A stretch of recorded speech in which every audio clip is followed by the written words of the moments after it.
Conditional sentence of past perfect. In sentence में भी जे और जेकर शब्दों का इस्तेमाल होता है। इनमें इफ क्लॉज के साथ पास्ट परफेक्ट का इस्तेमाल करते हैं और मेन क्लॉज में सब्जेक्ट के साथ वुड हैव के साथ पास्ट पार्टिसिपल का इस्तेमाल करते हैं। पास्ट पार्टिसिपल मीन्स वर्ब की थर्ड फॉर्म। अब देखते हैं एग्जाम्पल। जेकर उसने मेहनत कीती होंदी ता वो पेपर पास कर लेंदी। अगर उसने मेहनत की होती तो वह पेपर पास कर लेती। If she had worked hard, she would have passed her exams.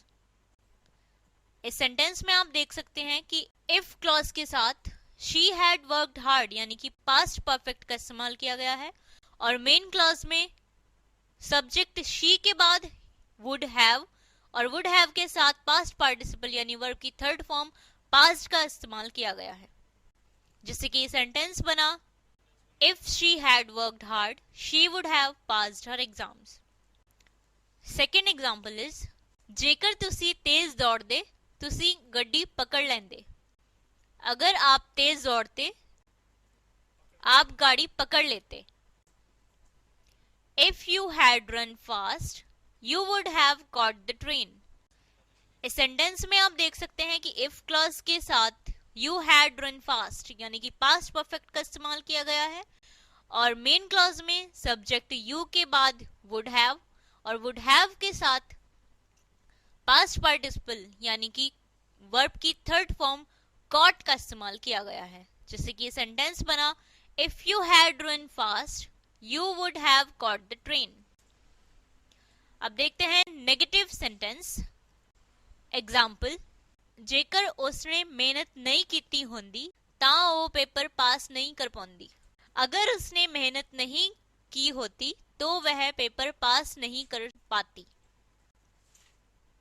If she had not worked hard, she would not have passed her exams.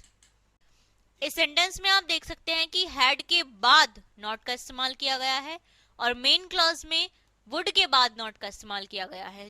इससे आपको पता लग गया होगा कि if क्लॉज में not का इस्तेमाल कहाँ करते हैं और मेन क्लॉज में not का इस्तेमाल कहाँ करते हैं।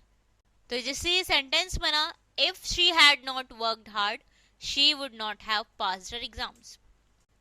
नेक्स्ट एग्जाम्पल जेकर तुसी तेज नहीं दौड़दे तुसी गड्डी नहीं पकड़ पाउंदे। अगर आप तेज नहीं दौड़ते आप गाड़ी नहीं पकड़ पाते। If you had not run fast, you would not have caught the train. इस सेंटेंस में आप देख सकते हैं कि if क्लॉज में had के बाद not का इस्तेमाल किया गया है और मेन क्लॉज में would के बाद not का इस्तेमाल किया गया है, जिससे कि सेंटेंस बना If you had not run fast, you would not have caught the train.